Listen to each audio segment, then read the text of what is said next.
Hello there, Tolkien fans and Middle-earth strategy battle game fanatics. Welcome back to the second Tactics and Talk video. Last time I was honored to have Josh and Joe come and talk about the Iron Hills and all of its madness. Now I'm going to go ahead and start a theme with these and go to an evil army, one that a lot of folks have experience with and a lot of folks like because of the versatility it provides, that being Moria. So I have three players with me, two veterans, one semi-new player, but not a new player to tabletop gaming. And I'm going to let them go ahead and around and introduce themselves real quick and talk. And we're going to go ahead and dive into Moria. So first up, we have Joe, the ever-present and ever-awesome badass from the LTR SBG team channel. Hey, what's going on? We have Richie, our friend from the north in the Virginia, Pennsylvania area. How doing? And we have Brandon, who's our new player from the local area where Joe and I play from. Again, new to the game, but not new to tabletop gaming. Hey, I'm Brandon. Came over from Star Wars Legion. I've been doing that for, probably 2.5 years now. Decided to try out Lord of the Rings, and I've been playing Moria, so glad to be on the show. Thank you guys very much for being here. If I don't say it now, I probably never will. So I just want to thank every single one of you guys for taking the time out of your busy days, busy lives, and busy hobbies to give me a couple hours of your time while we talk about Moria. So we're just going to dive right into it. And I think Moria really begins and ends with the biggest and baddest profile of all. I mean, he's a fallen Maiar, and that is the Belrog. Richie, I know you play more of a horde style, but Brandon, Joe, you guys have been diving in with the Belrog. What is your experience with it, Brandon, as a new player? I'll start with you. What do you think about him? I think he's a lot of fun. I mean, it's so much fun to see the Balrog on the table. He's just such a big, cool presence. I've had trouble getting the whip to come off. I don't think it comes off as often as I would like it to. Maybe I'm just doing it wrong, but yeah, it's really fun getting that free heroic combat every single turn. So if you can get him in there, he does a lot of damage. But I found better players can counter him pretty well against me. So What do you think, Joe? Yeah, so the Balrog's a very interesting profile in the game. He has the best stat line in the game, fight 10, high strength, high defense, high amount of wounds. He has one big glaring weakness, and that is the lack of might. He has none. And he does have 10 will, and he has a bunch of rules, a page or so of rules he has. So the only times I ever played Moria, I played probably 10 games with Moria. And the only times I ever played him was I took the Balrog, and people will move away from him. They will try and maneuver around him, and he will eventually catch up. Yes, And yes, that's kind of where he will eventually catch up. And then at that point, it's what can you kill with him? And we'll go into later with all the tools you can bring with your Moria. But I found him to be extremely powerful. He can take out Aragorn. He can even take out Sauron. But my biggest takeaway with him as a model, and just as a profile in general, is the 0 might stat. It gives me some pause. It's one of those things where he does have 4 attack. So if you roll a 6 to win the fight, you're gonna pretty much win against anything. But more times than not, you're gonna roll a 5 high, and your opponent's gonna get that 6.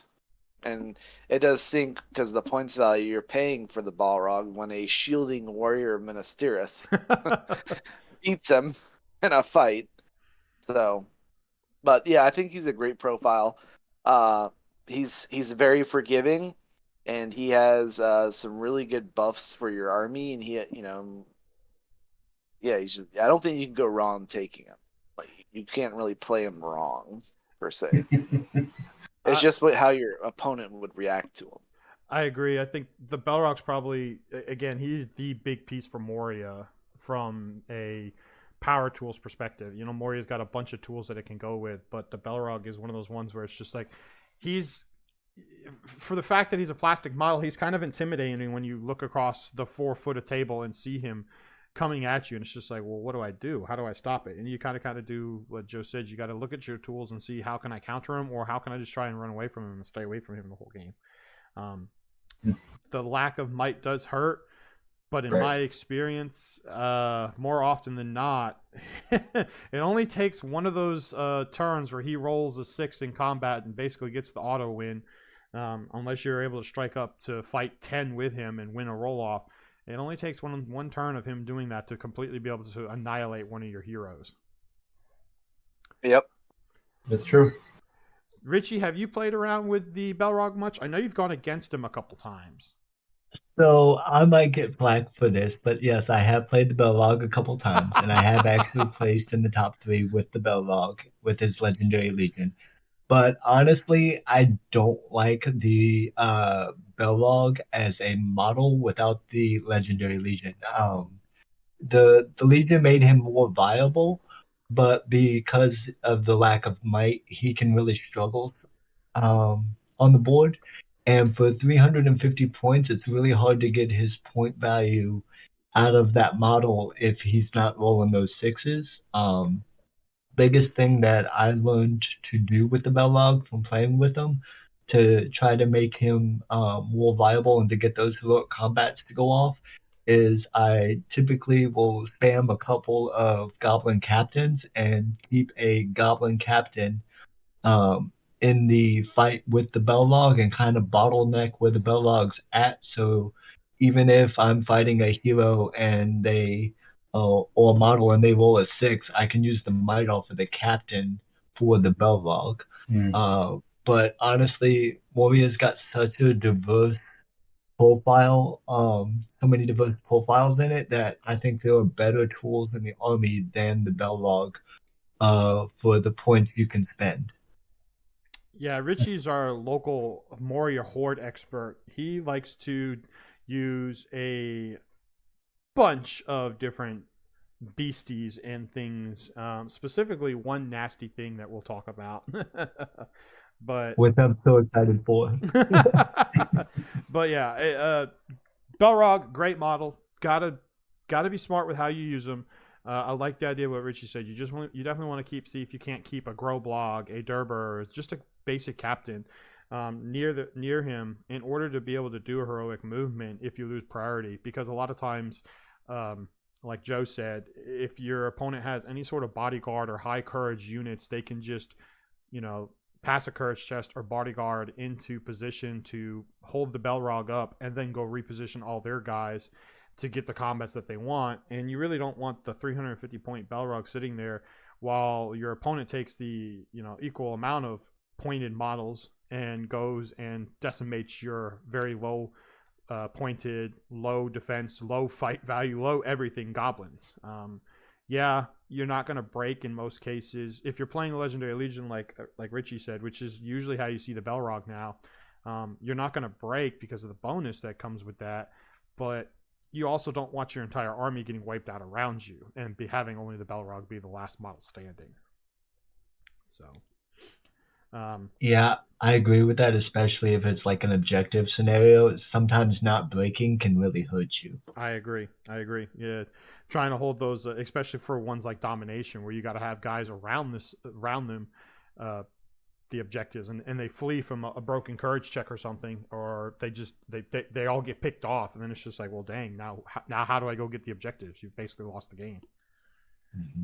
So, I mean, I will say this is a segue talking about big models that are pointed. I fought against Smaug once, and I won the scenario against him 10-2 just because of the fact that it was an objective scenario, and I got every single objective. And the only thing he was able to do was break me. So... yeah, the bigger the point sink into a model, the more that they have to do, which is why I'm apprehensive taking the Balrog sometimes, because unless it's a higher point value like 800 or 1,000, I just find that he doesn't pay for himself. He's a great like psychological tool because like everybody wants to avoid him, because how do you deal with it besides just shooting at him or throwing your own really strong hero into him? Yep, spending a lot of resources. Which is, Exactly. we're talking about how he's really strong and everything, but then also talking about how he's downside. That is one of the biggest things. Richie's completely right. The psychological effect, like I said, it's a little intimidating stepping up to a table and seeing a Belrog across the other side. It's like, okay, how many points worth of my heroes am I going to have to sink into keeping the Belrog from basically walking through my army? Because him being a monster, hurling your guys around, he's going to devastate cav units. He's high defense, so shooting heavy armies, usually the best ones looking at Corsairs are, strength 4 shots. Well, the Belrog's defense 9, so still needing 6s to wound it. Where other archer heavy armies like Rangers of Athelion, strength 2 bows, you need 6s by 5s to wound him on that. So almost impossible to take down something that big with shooting. So while he might not always, in my experience playing against the Balrog, I don't think I've ever seen him make up his points in a game, but the effect that he has on the game and how it changes the way a player approaches the scenario kind of has to be weighed in for his points, in my opinion. That's something you have to include in your thought process. I totally agree, because if you can change somebody's playstyle and get them uncomfortable with the army setup on the other side of the table and start playing on the fly, that's when mistakes happen, and then you can get trapped off and start pulling sneaky stuff with that heroic combat. Yep. So, Richie, I'll let you actually take where we go with this. I know you've got 2 very favorite models that you like to play for Moria, a big one and a small one. Which one do you want to talk about first? Let's talk about the Big Daddy himself, the Watcher in the Water. Go for it. So the Watcher in the Water is strength 6, defense 6, 6 wounds, and when he gets cut down to 3 wounds remaining, he loses half of his attacks. He does get 6 attacks, 7 if he is in the water, and he also gets monster cards in the water, which is why I love seeing water on the board, because those 7 attacks go up to 14 dice if you win the combat. Yep. And his movement gets faster too. It does. He actually can move like I think it's 8 inches out of the water, or 6 inches. It's pretty insane. Yeah. So he's 4-inch movement outside of water. I think he's at least 6, if not 8. I don't think he's 10 in the water, but I think he might be 8-inch movement in the water. Yeah, I think he's 8. It doesn't happen often because I don't see a lot of water on the boards, unfortunately. But when it is on the board, it's definitely a great psychological tool if you've got the Watcher in the Water, because everybody wants to avoid that area, because the Watcher in the Water has a special attack in his profile that if the Watcher is in the water, he can pull a model to the depths and automatically slay them if they cannot roll out of it with fate. So if you've got like a model that has like 3 wounds on it and it's just an infantry model, it can be automatically slain with 1 attack. Yeah, you can take something from another evil army, from this army itself. Imagine if you're fighting, a Moria Civil War, a cave troll or a Dweller in the Dark. Those are 2-3 wound models, and neither one of them having fate. If you can do that single wound, you drag it to the depths and it goes bye-bye. Yeah, which is just nasty.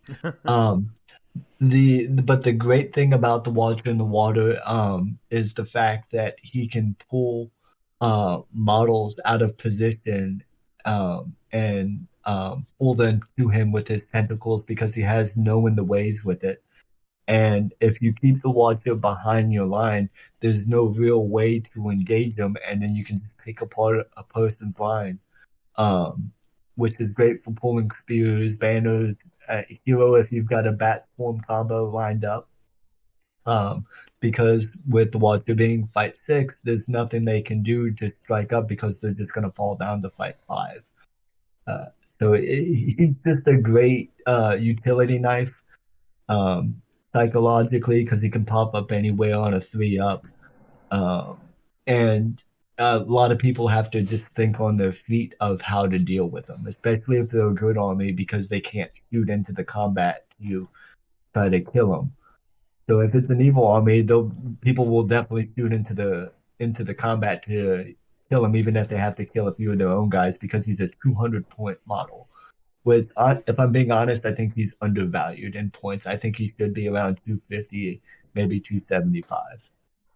Yeah, I just took a look at him real quick, and so his movement when he's in water doubles. So he's 4 base, which means he'll become 8.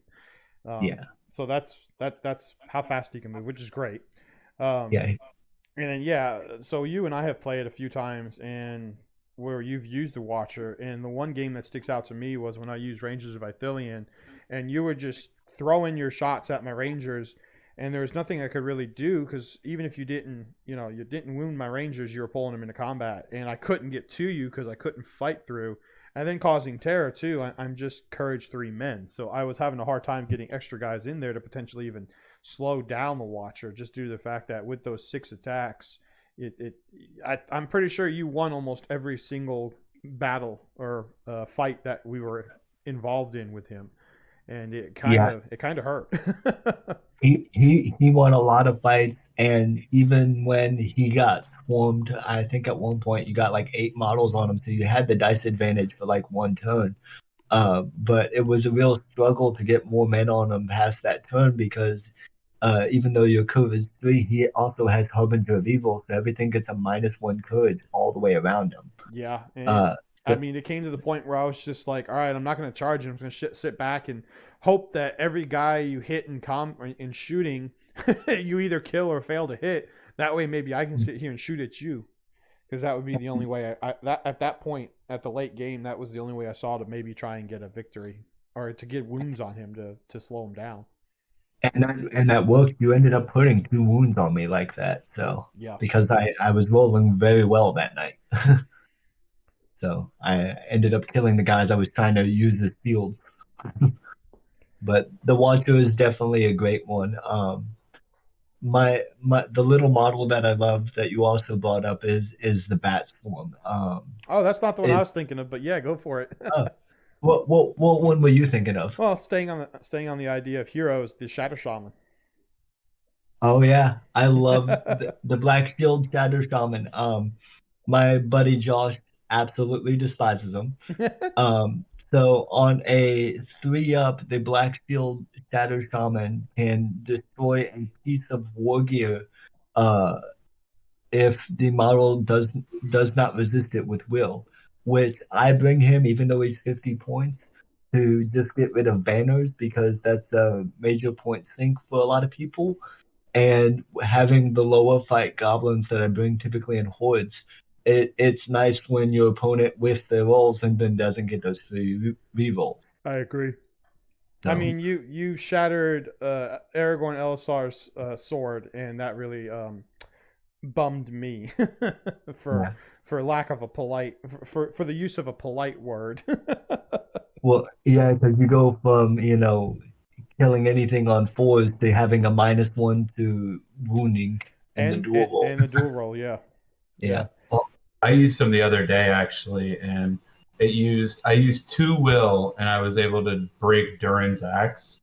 Oh. Which Durin doesn't even have a backup weapon in his profile, so he was just like, well, can't do anything with him. Yeah, and that's where I was at with Aragorn Elisar, is when he broke Anduril. Aragorn Elisar has no backup, so I was at -1 for everything.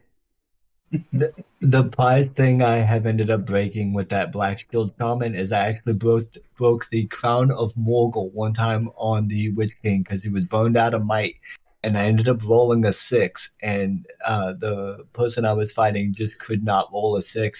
So I ended up shattering the Witch King crown with a Black Shield Shaman. That's nasty. It's ridiculous. And let us not forget about Tremor, which is a ridiculously powerful spell also. Yes. It's a harder one to get off because of the 5-up, but when it does go off, the fact that it throws everybody prone, and what is it, a strength 3 hit or something? Strength 6 hit. On everybody? Yeah. Dang. Yeah. Everything in that line. Yeah. Mm-hmm. I mean, it can be, it's a hit or miss spell. Not only because of the fact that it's a 5-up to hit, but then it's a D6. So, you go and throw your dice to cast it, and it's like, I got a 6, but then you throw your next dice, and law average just makes it a 1. It's just like, well, shit, I guess I'm only getting that one guy. Yeah. I legitimately just bring them to kill banners and try to make the lower tier heroes sweat a little bit. So if somebody's got like a captain that only has one might, I try to break their sword because they get the 2 attacks. I don't typically go after the big hitters unless that's my only option. Right. Brandon, have you been practicing or playing around with it a little more? You said you took out Durin's axe. I think you had one when the last time we played. The Black Shield Shaman. Yeah. Yeah. I've been playing with him a little bit. I played with Depths of Moria, so I had him in there. I played against a Khazad Doom, so he really came in clutch against Durin right there. Man, it was difficult. It was difficult to break through the lines of Khazad Doom with the Balrog. So he got stuck behind the line, and I couldn't get him into combat. So that was actually I was gonna ask you guys about that. Even it's kind of off topic from the Black Shield Shaman. Not at all. Open forum. Go for it. But yeah, like, do you guys ever find that problem where high defense lines you can't really break through it with your goblins, and so the Balrog just gets stuck behind your lines? If you can't win the priority, you can't break through there because he doesn't have that might to call a heroic move. So how do you combat that? Yeah, that's kind of a problem that a lot of like strength 3 hordes actually run into, is cracking that defense 6. Mhm. So like that's why like strength 4 models like like the Prowlers, for instance, they're not strength 4, but they have the tuned weapon. Yeah. So like Prowlers are good to mix in. That way you can start getting that armor cracking like kind of going on. Yeah, that's kind of it's a hit or miss thing, because if you lose the combat, and talking specifically Khazad Doom, if they roll a 6 with fight 4 guys against your fight 2 or fight 3 goblins, it's kind of like, well, you're screwed. But Yeah. when you can win, if you can get a spear support in there and you can win against a guy going 2-handed, then you're wounding him on 5s, which makes it easier. But to specifically answer, like, my recommendation is kind of like, I think Richie alluded to it earlier. Even in the Depths of Moria LL, you can take captains, and I think having a minimum of 2 captains, one, because they can give you might from marches, and they give you the ability to move your 5-inch moving goblins 8 inches in scenarios where you're starting far apart, and then 2, keeping them near the Balrog means that you're going to have the option to at least have 1, if not 2 turns where you can counter a heroic movement by your opponent, or call one yourself if you lose priority, and hopefully win and roll off. I mean, it's hit or miss. A lot of things come down to dice rolls at the end of the day, but if you don't have a captain or somebody there, you're not going to be able to do anything if you lose priority, or even if you win priority and they're just like, well, I have a Durin. I'm even without my Durin's axe, I still have 3 points of might, and I'll just do heroic movement with Durin, and my guys get to charge you first, and your Balrog's still stuck behind you. Yep. So the best way I like to break up a strong defensive line, because my buddy Josh loves to play dwarves and I love to play Moria, so I have to fight that D8, D10 defense quite a bit. And what I found worked for me is I bring the regular Moria, not the Legendary Legion, and I will do Groblog with like 6 Prowlers and 6 Spears, because Prowlers are fight 3 originally, and then if Groblog's crown goes off, they go up to fight 4, so you're tying the dwarves. Well, dwarves only have a 5-inch move too, and Prowlers have those throwing throwing daggers. So you got a chance for a sneaky kill there. You're tying up on the fight, and say you've got something fast moving on top of it, like a bat swarm or a warg marauder, and you can swing around and get the trap. Then now you're looking at fight 5 with the spear support. So you're just trying to get that 6, and then you auto win the fight, and they're trapped. So you're throwing, 4 dice, 2 of which have a +2 to wound. So you're going, strength 3 on defense 8, looking for 6s by 4s, but because of that +2 to wound, you're looking for, 4s by 2s. So you just have to have the different stat lines for Moria kind of stack up on each other to deal with that higher defense, I think. That's really interesting. Okay. Yeah, because of the fact that they'll get the army bonus, which is I think the army bonus is +1 to fight value, right, Richie? Yeah, +1 to fight value, correct. Doesn't Balrog give goblins +1 of their fight value, or is that mine? They give them fearless, right? Gives them +1 of their courage. I know that. Okay. Yeah, I think he gives. Go ahead. So in the Legendary Legion, he gives them fearless and a +1 to their fight value. Yeah, that's what I was thinking of. But the regular Belrog outside of the Legion only gives a -1 to courage within an 18-inch bubble and a +1 to courage within that bubble. Yeah, but I think as good as the Legendary Legion is, because of the bonuses with like in what is it, in Shadow and Flame or whatever, the ability to go ahead and pay like I think 10 points or so more, 15 points or so more for somebody like a Durbers and a Groblog, where a Durbers is a base fight value 4. And so if you can get the traps like Richie's saying, then you have a hero who's got 2 attacks and 3 points of might and his strength 4 base. He now becomes fight 5 because of the army bonus. And Groblog giving the ability to get that Morgul Crown off. Not Morgul Crown, sorry, Mithril Crown. Yeah, that one's hit or miss. I think that one's also a 50-50. But it is. Yeah. So, but you're still talking about named heroes now that have 3 points of might to them. So I really like the idea. Josh has been sharing lists with Richie and I about how he wants to run the Belrog, Groblog, and Durbers, and I think those 3 are a really good combo, especially at like 800 points, which is what he's practicing for. Because now you've got 6 points of might, and between those two named heroes, you've got some extra bonuses coming from them as well, and you need the equivalent of 3 captains to get that 6 points. I also find that Groblog is just good to have in an army in general because he's a minor hero, so he's typically not going to be your leader. He's got heroic defense, so he can tie up stuff like like one of the barons or like one of the ends, and because of that, if he dies, it's no big deal, but he can hold that heroic defense. And so you've got these 200, 300 point models looking for 6s for a 50 point model. So you can tie up stuff that's way above his weight class. And if he dies, it's a deal. Right. Yeah, I agree. Yeah. And to be specific with what Richie's saying, Groblog is a hero fortitude, but he is a support hero. Because he said minor hero. So yeah, he's good to have definitely just because of his versatility, but again because he's lower, it's not a big deal if he dies. Right. He's not like a key feature in the army. Well, isn't he only like 50 points? It's like 15 points more than a regular captain, so it's not. It's not much. No. Worth the 15 points, absolutely.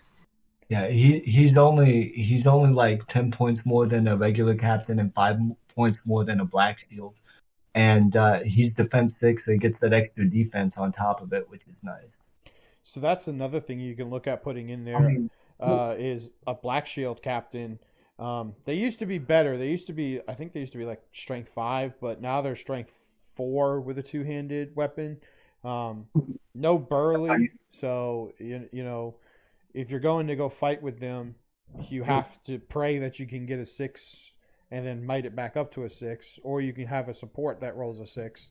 But that's another thing. A strength 4 guy with +1 to wound. You know, I used to like the Black Shield captains. I used to think they were a lot better, but unfortunately, they're not as good as they used to be. They got a bit of a point up, and they statted down their stats in the newest edition. But that could be another way to look at maybe trying to break through a defense 6, defense 7 army. Mm-hmm. Yeah. I don't think the Black Shields are worth it anymore unless you know you're fighting a Dwarven army, because then that whole point value setup of that 2 extra points is going towards nothing. Like, it's great if you're fighting Dwarves, but right now, at least in my area, I'm noticing like elves are coming more back into play to deal with the Dragon Emperor and the Beornings and stuff like that. So I'm not seeing as many Dwarves as I used to. So the cool models, and I love how they look, and the stat line on paper looks good, but you really got to bank on fighting, Iron Hills, Khazad-dûm, that kind of thing. Or just even like a defense 7 shield wall army like Minas Tirith. So yeah, but that's some ways. Hopefully that answers a question there. Yeah, absolutely. I appreciate all that. I really do. It's really nice to be able to like board through a high defense wall too. So you can use your monsters to try to displace models and then try to get this round off too. Sometimes you will have to sacrifice a few models to hold up a part of an army and they're gonna lose. But then you can let the Belrog do his work too. So because the Belrog's gonna throw out a lot more damage than a basic shield. Yeah. So one of my favorite models. No, and the light end. That's where the hero and everybody is. Yeah, that's the hero. Okay. Yeah, one of my favorite models is actually the Warg Marauder. It's one of the most unique profiles and unique models that I have seen in the game, and there are a lot of interesting models and profiles out there. But the fact that you've essentially got 4 models in one. And then it can hit you really hard because of the fact that it can move 10 inches. It can get you 3 attacks in combat. It can get you knocked down because of the fact that it's cavalry. I know, Joe, you and I have talked about the Warg Martyr a lot. It's actually one of my favorite profiles in Moria just because of how cool it is. Yeah. I wouldn't say it's my favorite, but it's definitely up there in like the top 5. Yeah, it's so it's a multi-wound cav model basically. I mean, of course, if you kill them out, then I'm pretty sure the gobos just fall off. But yeah, they just become foot troops. But still, the amount of things you can do with it, the fact that, I mean, we've talked about it before, using it for scenarios like reconnoiter, or for, like we were talking about, objective scenarios earlier. It's 4 models in one. So if you run them across the board for reconnoiter and then dismount, and the warg passes its courage test to stay, you essentially could run off 4 models in one turn. You can do the same thing for things like domination. You can run the model over there, dismount, and potentially have 4 models holding, an objective. And that works for domination, breakthrough. There's a couple other ones too that do that. Fog of War, they can grab objectives that way. So, and here's like one of the great things, and this is like just one of the great things about wargs in general, is if you're playing a reconnoiter and you dismount. So let's just say you got. I took 2 Marauders whenever I played 800 points. I think 2's good. You could take more than 2, but they are relatively expensive. They are, yeah. So I always took 2, and one of the good things I like about them is when you're playing a scenario like reconnoiter, or like if you're playing domination or whatever, and you're like, I need to get more models on this objective, like now, just dismount the goblins. Then at this point, so if you dismount the goblins, your work stage, you can reconnoiter, you can run 4 models off the board right off the bat, just dismounting the goblins. Yeah.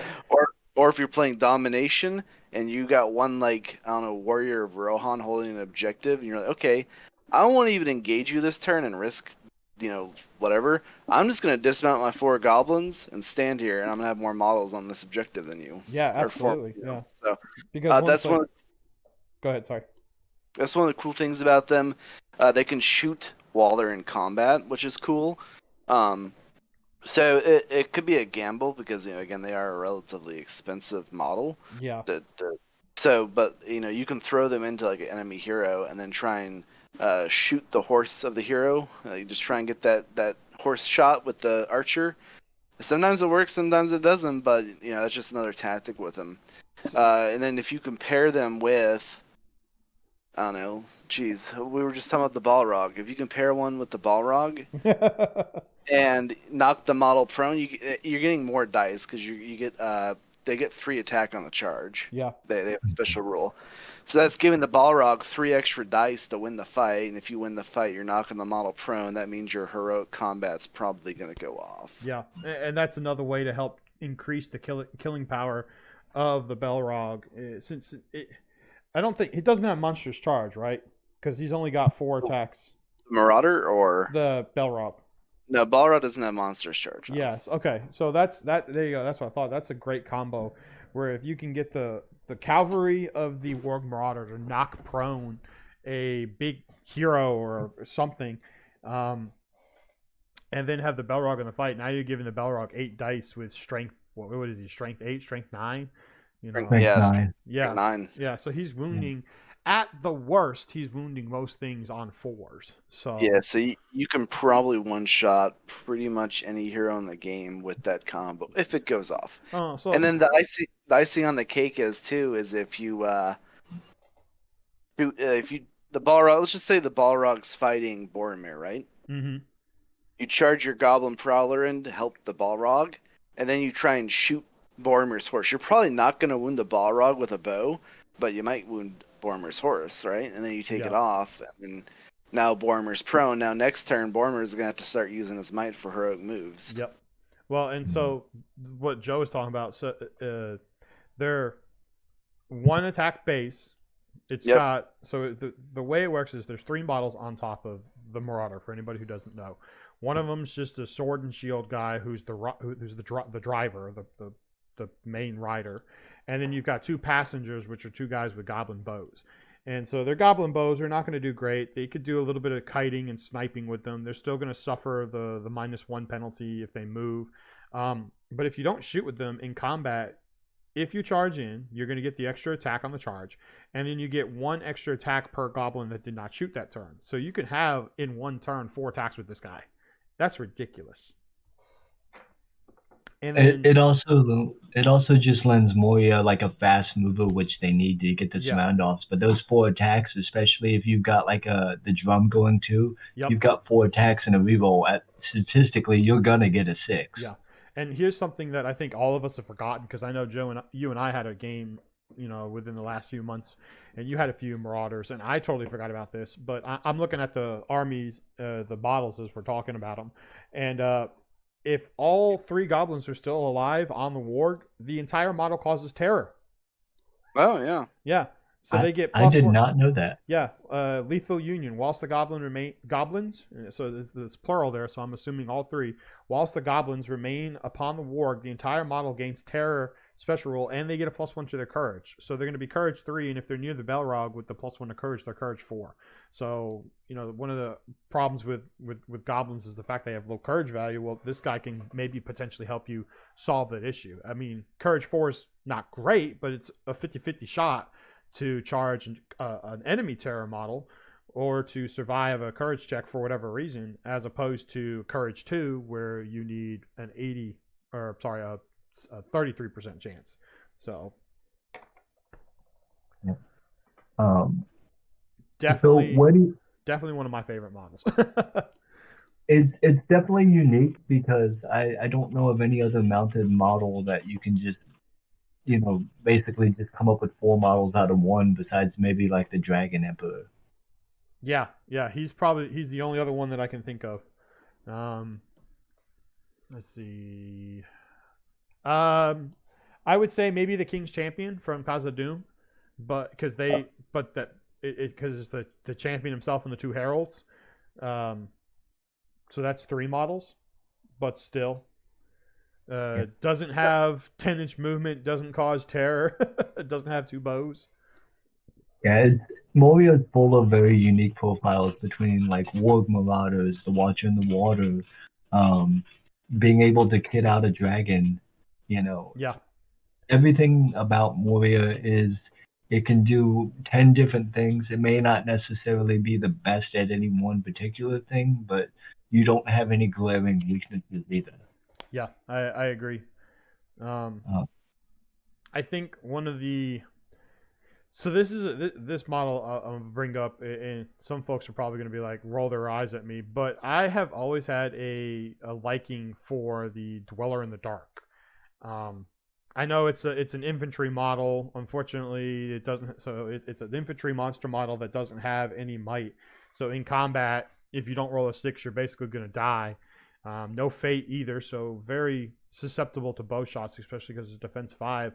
But the fact that it's 8-inch moving and its fight value 7, and it has resistance to magic. Kind of nasty. Yeah, I think it's I think a lot of people like prefer the troll over it. We'll get into that, but I think the reason why is so I versed the Dweller twice. And the guy was playing Horde Moria with a Dweller. The Dweller, he had a bad swarm. He was trying to play Horde Moria, and then the Dweller was going to be his cheap unit that can go do a lot of damage, right? Right. And I was like, okay, that was priority number 1 to kill that guy. And honestly, I think I got him down to 1 wound in just shooting because he's defense 5. Yes. So it's a pretty low defense value. He can regenerate wounds if he does wounds to a model, which is nice. Well, but normally it's a monstrous. It's a brutal power, so he can only do it to 1 because remember, brutal power attacks can only be put on 1 model. But I mean, if he's fighting I don't know, hypothetically, if he's fighting another Dweller in the Dark, he can get 3 wounds, right?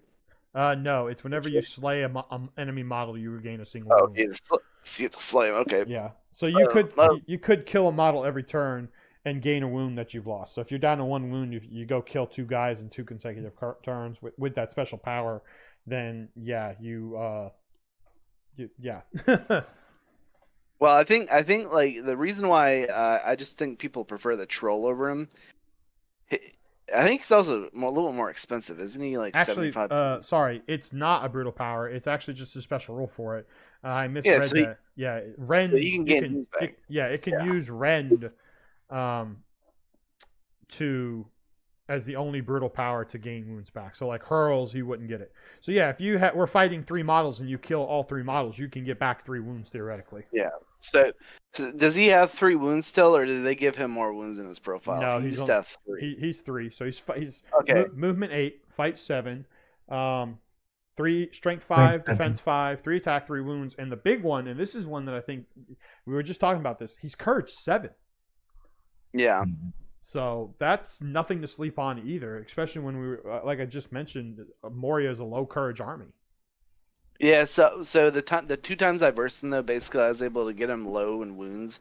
Then I was able to charge him with 2 heroes, and I called heroic strikes with both the heroes, got the higher fight, and then subsequently killed him. But you can argue the same thing about a troll. Yes. I think he's a little bit more expensive than a troll, and that might be why they're the same points. Well, no. I don't know why. I mean, his stat line has a better stat line than a troll, but I think it's because the model, it's kind of a hard model to get. It's also fine cast right now. Yep. So he's always been fine cast. Yeah. So it's fine crap, as we know. Yeah. But it's also a bigger model, so he's a little bit easier to target. And I guess folks just like the idea of the troll being defense 6, where you're not going to have to worry about strength 3 bows, Here's a fun fact about the model. So he came out when the blue books came out. So the Kingdoms of Men, the Fallen Realms, etc. Yeah, the 2012 yeah. updates. So when they released those books, there was a launch of resin models because they recently started making metal models in the resin. And he was one of the ones that came out. And I remember looking at him like, oh, that's so cool. It's a really cool model. Yeah, but yeah, he's always been a resin model. Yeah. Unfortunately. And he actually has 2 different heads. When you put them together, you can get it where his tongue is sticking out or his mouth is just open. He's a mini Belrog. I like him. Again, this is just my preference. And like I said, people probably rolled their eyes when I said it. I like him because in my mind, he looks like a mini Belrog. So I can play him as a mini Belrog because he's almost, he's a third of the points, less than a third of the points. And he's really strong. He really is. It's crazy to say, but he's very strong. When you look at his stat line, again, not strength 6, not defense 6, but causes terror. He's got resistance to magic, and he has claws and teeth for his war gear. So I don't think you can shatter those with a shatter shaman. So if you're doing like a Moria Civil War, I don't think Shatter applies to natural. It doesn't. Yeah. It doesn't. It doesn't. You can't destroy claws, teeth, tusk, weapons, Yeah. and the staffs of power. I think the staffs of power is Yeah, only. staffs of power, or the ring, Yeah. the one ring. Yeah. So I don't know. I like them. I've actually, for shits and giggles once, I built a 1,000-point list because I had a Belrog and I had a Dweller, and I was like, okay, so at 1,000 points, how many Dwellers in the Dark could my Belrog lead? And it was like an asinine amount. It was like 8 or 9 of them. And I was just like, this would be the coolest one-trick pony in the world. No might, so I can't march. But You got 8-inch movement though on your guys. I've right? got 8-inch movement. I've got fight 7 everywhere. I can regain wounds, and then you've got a Belrog. So it's like at 1,000 points, pick your poison. What are you gonna do? Are you gonna focus on killing one Dweller at a time while the other 8 around them, tear you to pieces, or are you gonna focus on the Belrog while the Dwellers tear you to pieces? That actually sounds like a pretty good list. It actually does. I mean, I wouldn't want to verse it.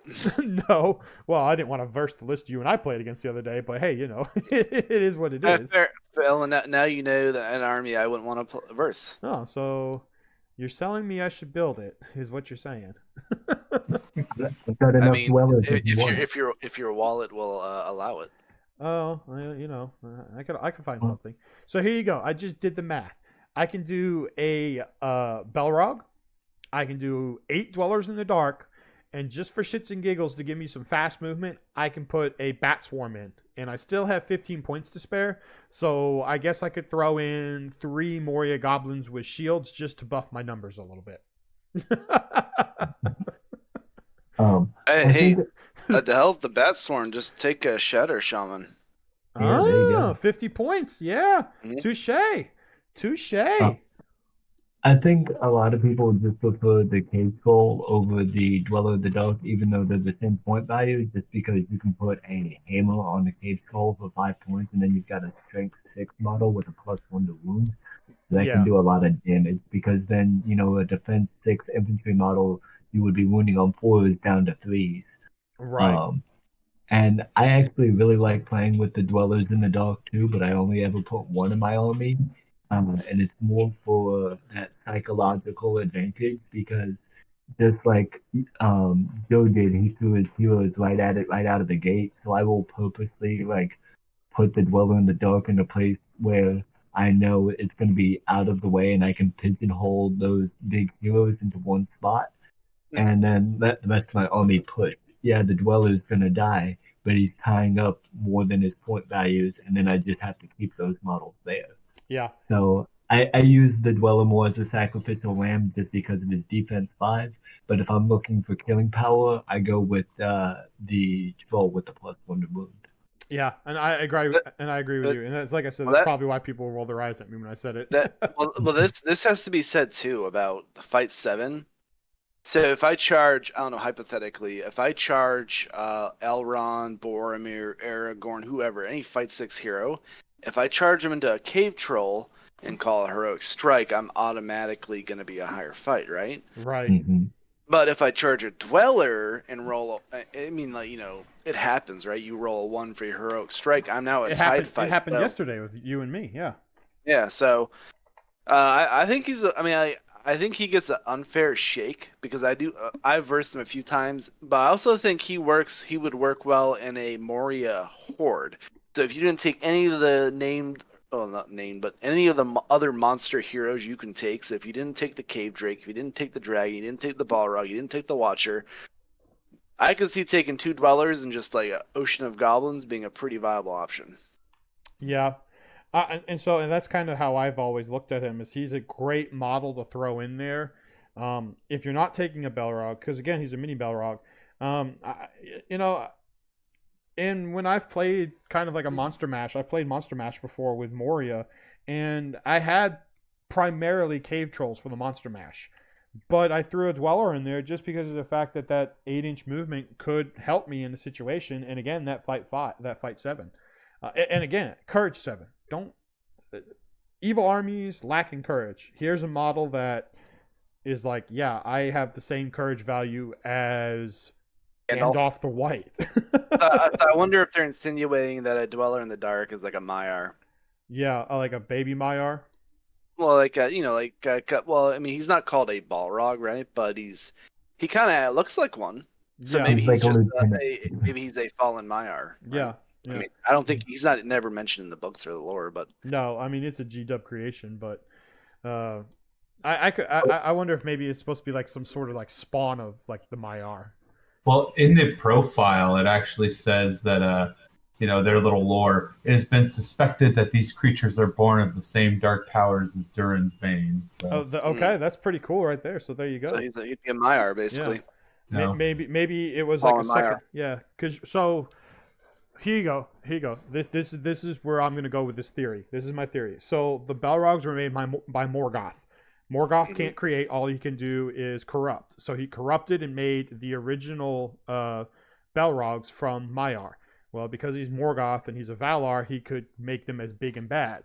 Maybe somebody like Sauron, after Morgoth fell, tried to do the same thing, but because he doesn't have the same oomph, just being a Maiar, his failed attempts resulted in the Dweller in the Dark, or the Dwellers in the Dark. Since it's not a named model, you can have multiple. Mm-hmm. So. Hey, I like it. I'll take it. I dig it. Yeah, there you go. Look at that. Who thought they'd be listening to an MESBG recording and getting some lore thought video put into it? You know. So, kind of just segueing the conversation, I would like to talk about the other model. In terms of like buying the models, he's $10 less, if that matters. I mean, but the cave troll, I think, plays a similar role that the Dweller in the Dark does. Yes. I agree. And I agree 100% with what Richie was talking about, with the fact that it's strength 6 with a hand and a half Hammer. hammer. So before they gave him that, so that's a relatively new thing. Like when the Armies of Lord of the Rings came out, is when you could give him the hammer, I think you were always able to give him a hammer, it's when but he got burly. Yeah. He got burly. I think now he's probably ultimately a better pick than the Right. Dweller, just because you're gonna take a bat swarm. If you're playing Moria, you're gonna have at least one bat swarm in your army. If That's not like two. it's an auto include, I think. Yeah. But pairing the cave troll or the Dweller with a bat swarm, you're talking about some serious like hero killer right there.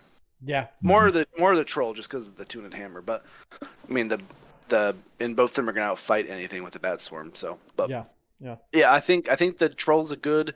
Does he still have the chain? It's like a throwing weapon. He does. Yeah, You have to pay for it, but yeah. Yeah, I find that it's not worth it paying for the chain. What is he? just He shoots on a 4+ or a 5+? 5. He's 5. Okay, yeah, Yeah. It's not worth it. I think if it's it was a 4, maybe. it's a relatively strong throwing weapon, I believe. Yeah, isn't it like a strength 8 or strength 6 or something? 5. Strength 5. Mhm. And it's only a 3-inch range. And honestly, if that's the way you're gonna go, I think you're just better off throwing stones at a 12-inch range with strength 8. Yeah, it means not moving, but that I could see it. The only way I could see it being good is if you're charging a mounted hero, or if you're just charging, some guy that's in between you and the guy you want to get to, and you want to try and get that clutch kill, and then get to the model you actually want to charge. So I could see it, because thinking about it, throwing weapons don't take the -1 penalty if you utilize them when charging into combat. So it gives you a 33% chance of, a strength 5 throwing weapon, that means that a defense 7 guy is being wounded on a 5. That's not something to laugh at. I mean, yeah, it's a lot of need for a lot of high rolling. You need a 5 or better to hit. You need a 5 or better to wound. But crazier shit has happened. I mean, I've done that before with Gimli. Charged him in against a Gundabad ogre, hit him on a 4. Killed it. A little bit better, and then needing a 5, got the 5, wounded it, and then rolled into another Gundabad ogre and one-shotted it. So for a few points, it's the same amount of points as paying for a goblin with a shield. Is it worth it? I don't know. It depends if you want that extra goblin. I guess it really depends. Yeah, that's a good point. So if you're not, again, I think it's the same premise. If you're not taking any big named character, not named, but any big monster big heroes in heroes, your yeah. list, take if two you're going trolls, with the give Durbers them, and the Droblogs and the Groblogs yeah, and stuff like that. yeah, you know, so take the troll to chain, and then that gives you one extra hitting attack. So you just charge in, bam, kill that guy, then roll into the guy, the spear support or the banner, or you know, then that way you're not having to waste a brutal power attack on Right. On a barge. Yeah. Well, I mean, and that's something there where you put all three of them together. You think about it, you could get a kill with the throat with the chain, and then you could roll into a model, barge it out of the way, and then roll into a third modal. So I don't know. Yeah. I So mean, Richie, you say you haven't had much experience or much use or success with it, but theoretically, Well, I roll low too, so anytime yeah, you get a we're 5 you know, in a lot of times, like in theory, a lot of things sound good. You're like, oh, that sounds really good. So- And then when you use it, it's crap. So to me, like someone who plays a lot of Rohan, who likes shooting attacks, normally I'm shooting on a 4 or 3+. But I can see it being good, but I also can see it, you know, take that extra goblin. I feel like the points that I would invest into that would, in the long run, prove to be more efficient and more effective than a single goblin. Because really, all you have to do is just go get one kill with it in the game. Yeah, if you kill a single warrior of Rohan or warrior of Minas Tirith, you're automatically making its points up plus a point, right? Yeah. Well, and think about it. If you're using these big things to, like I think you said it earlier, Joe, they're being, and Richie, you said it as well, if they're being taken on by your enemy's heroes and stuff, if you're winning the priority for roll-offs and charging into your opponent's big heroes, if they're mounted and you're whipping a chain, and now you've killed their horse before you get into combat, you know, you can take away hitting power without having to waste time in combat utilizing attacks. So I like the idea. So kind of just like, so we talked about the Dweller, right? We talked about the Cave Troll, right? Mm-hmm. What makes those models actually work really well? So like, you know, I was talking about when I versed the Dweller, I just threw 2 heroes into it and Heroic Struck and was able to kill him.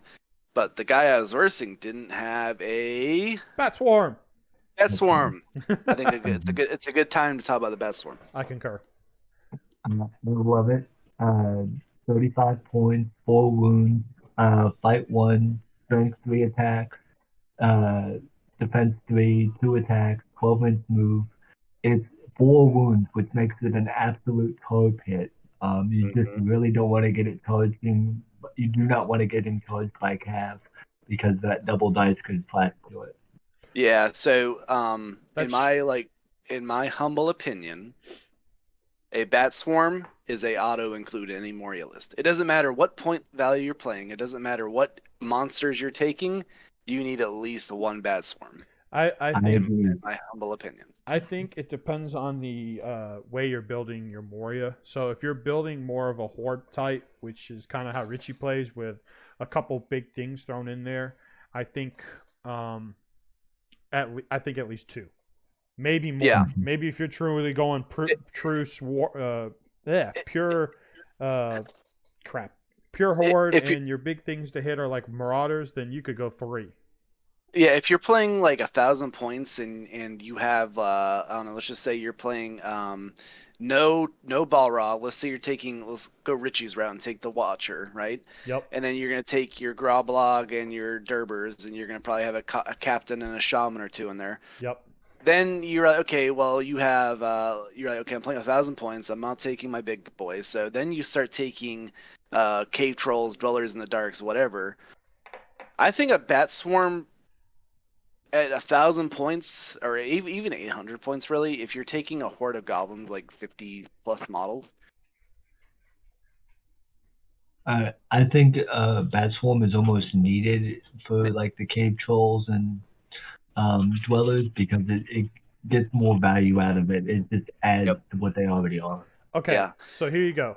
Going with what you just said, Joe, going down the list, I built just off the heroes.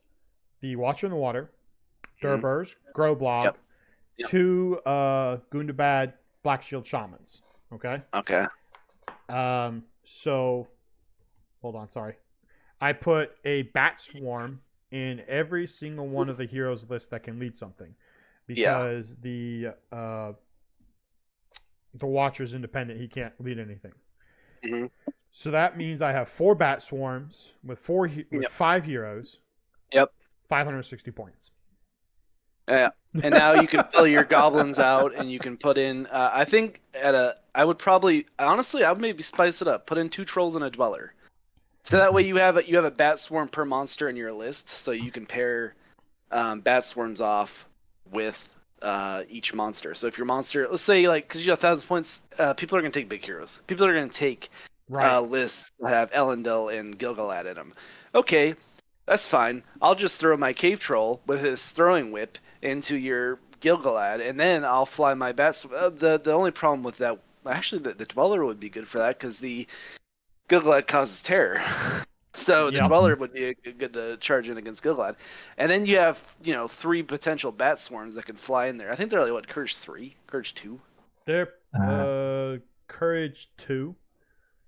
So that could be a problem versus terror. Yeah. But I think having at least a bat swarm per monster in your list, if you're not taking any of the big, the Balrog and the Dragon really are the 2 I'm thinking of when I say the big monsters, Right. because they can be the most pointy ones. So, can I ask you guys? Like, I've never played with a bat storm. Like, how do you guys How do you play them like effectively? Like, so they're 12-inch movement. They can fly. right. And their big special rule is if they're in base contact with a model, doesn't matter what model it is. Well, an enemy model. So any of your opponent's models, it halves their fight value. Rounding down.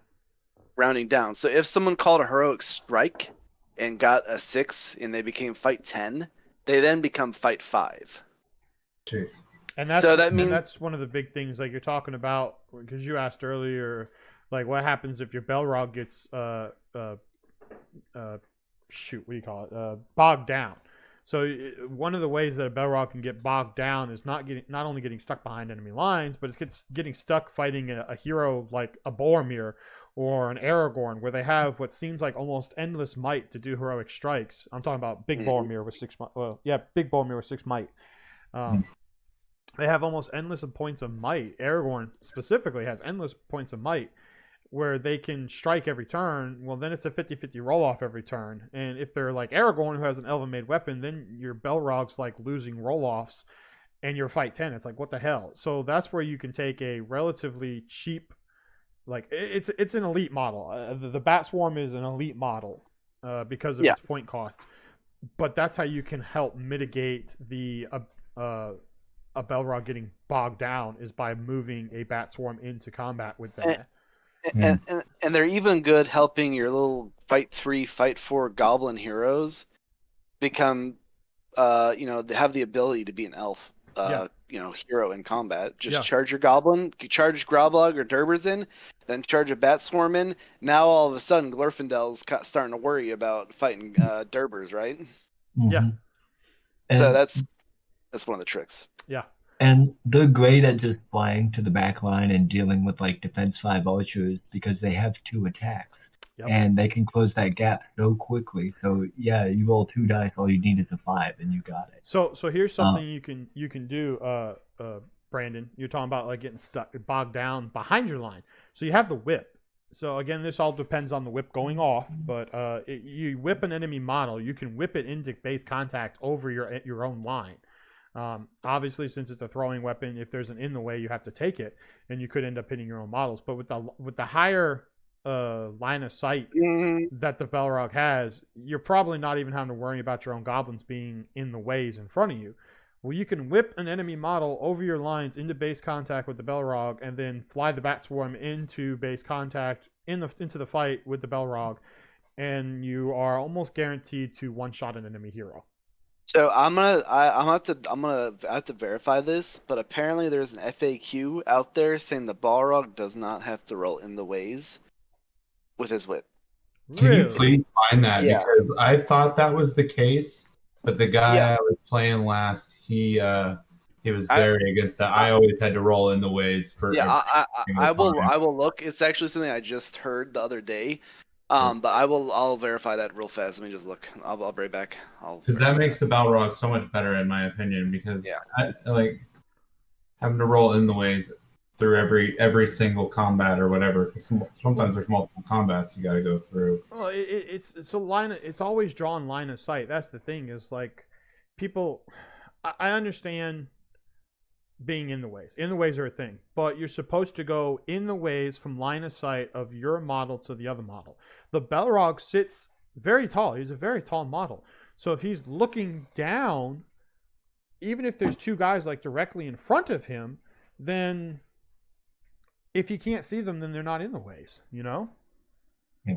So do you draw like, is there like a physical line from the eye, like going down? Like, does anything intersect with this line from their eyes? That's an in the way. Basically. It's not coming from the base. Yeah. It's not coming from the base forward or anything like that. It's like, yeah, it's supposed to be. It's supposed to be from eyesight. So you know that's like the new FAQ that just came out. When with crap, I'm sorry, I'm drawing a blank. Flying monsters. There we go. Flying monsters. You can't put a model in front of a flying monster now, and it counts as an in the way, because the flying monster's up high. The only way for it to have an in the way is the fact that if there's another flying monster in front of it. And the old way of doing it is, oh, I have a model in front, it's obscuring the base. Well, no, the rule as written is if you go from eyesight, then it's not in the way. Yeah, it definitely made dragons less viable. Yes. I will say that because if you give the dragon fly, then nothing counts as an in the way. Yeah, and with that survival instinct, even if he's up to defense 9 with his tough hide, you know, you roll bad on courage, he's out of there regardless of what you do. How often is that a problem with him? Because I was curious about running him. Legitimately, every time I've run the dragon, he's ran away before he dies. Yeah, it happens more often than not. Yeah. So I ran a dragon once, just for a shits and giggles Monster Mash game, and I had a lot of fun with it because of the fact that it is a very strong model. However, the fact that it has only Courage 5, I think it is. I think it's 4. I think you're right. I think it is only Courage 4. Yeah, it's Courage 4. It is Courage 4. Yeah. So Defense 9 is not easy to wound. It really isn't. However, it only takes 1 wound in 1 failed courage check for you to flee. And even with 3 points of will, if you roll Snake Eyes, that's 6. 3 points of will only gets you to a 9, which means you're then also having to use points of might. And Moria, even if you start throwing in like Groblog and Durbers, it's still going to be a army that lacks in might. So if you have a dragon, you really don't want to be using his might points to pass a courage check just because he took a wound. So if you put fly and a tough hide on him, he's 350 points. So why don't you take a Balrog? Exactly. Points? Yeah, it's like they made the model and they're like, well, it's kind of powerful, but you know, we got to give it some sort of weakness. Well, unfortunately, the weakness being survival instinct is just too big of a weakness. If they're gonna keep survival instinct, I think they need to buff him to like courage, like 5 or 6. It has to at least Courage 5, I would say. Because why is he Courage 4, but the Dwell in the Dark is Courage 7? Yeah, I get it that it comes from the same dark powers, but I don't know. How is a cave drake more brave than a dragon? A dragon will fly away, but the cave drake will just stay there, no problem. That's a good question too, because the cave drake's only Courage 4 as well. And no survival instinct. And no survival, yeah. Well, it's also a lot cheaper too. Well, yeah. Well, out of principle though. And you get the whole nest thing with the cave drake too, which makes him fearless within that bubble. Like, I wish the dragon had the nest mechanic, so within that bubble, the dragon was fearless and didn't have to use his survival instinct. If they kept everything the same and just put the dragon in the nest. I mean, I'm sitting here switching back and forth between pages on the cave drake and the dragon, and the cave drake being 100 points cheaper. Like, honestly, I don't see it in his profile. Still 4 attacks, still strength 7, still defense 7, still courage 4. He's got 6 wounds instead of 7. I mean, 1 might, 1 fate, so you're losing 4 points overall. On average, 10 points. That's 40 points. His fight value is 1 less, so that's another 10 points. That's at least 50 points. And then his movement is 2 points better, which would technically remove at least 10 points.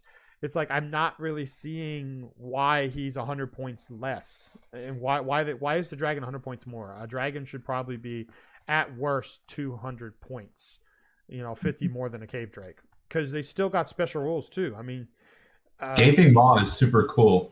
I had somebody just swallow my Aragorn. I don't know if we were playing it completely right, but it just swallowed him whole with that. Roll a d6 on a 3-up. He's just gone. There's nothing you can do unless you can prevent it. Yeah, let's fade it. Yeah, but if you fail your fate, you're SOL. Pretty much. Yeah. I do like the nest that it has, the ability for it to be fearless, but again, that can kind of be situational. Just because of the fact that if it's a game where you really have to, if you want that fearless ability with the cave drake, then you have to have a point picked on the board for where he's going to go. But I mean, he's got the same stuff with monstrous charge and resistant to magic. No harbinger evil, but he has mountain dweller. No survival instinct, which is huge. But he has woodland creature. So like when you're comparing them, it's like I don't understand. And this is something like I've heard a lot of people say, why is the dragon so much more expensive? Like, he is a hero of valor, whereas the cave drake's a minor hero. So I guess the ability to lead 9 more guys is also important, but 50 to 100 points more important. I don't know. Well, I found out something cool about the cave drake too. Is if you've got 2 of them, they can both benefit from each other's eggs. Yes, that was an FAQ. You can have like a 16-inch fearless bubble. Yeah. With that, so for 50 points more than a dragon. Yeah, it's ridiculous. The only time I've ever had the dragon be viable in like a tournament setting is we had an 800-point tournament and all 3 rounds were going to be to the death. And I brought it as just kind of a laughable joke, but I brought the Bellrog with the dragon and I gave him Tough Hide and Fire Breath.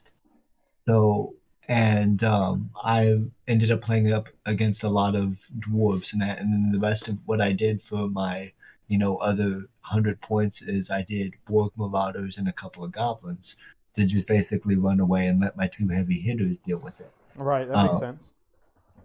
And what I would end up doing is just sending the Bellrog right into the middle of somebody's army, and then have the dragon sit back and use its fire breath right in line of sight of where the Bellrog was, hoping to actually hit the Bellrog.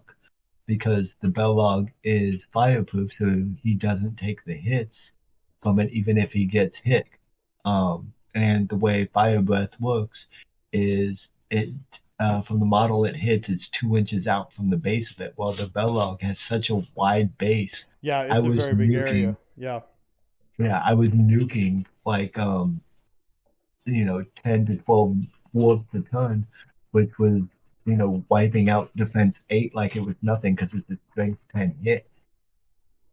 So it's got its place in scenarios, but you almost have to use them like an artillery piece instead of a frontline fighter if you're going to go that route.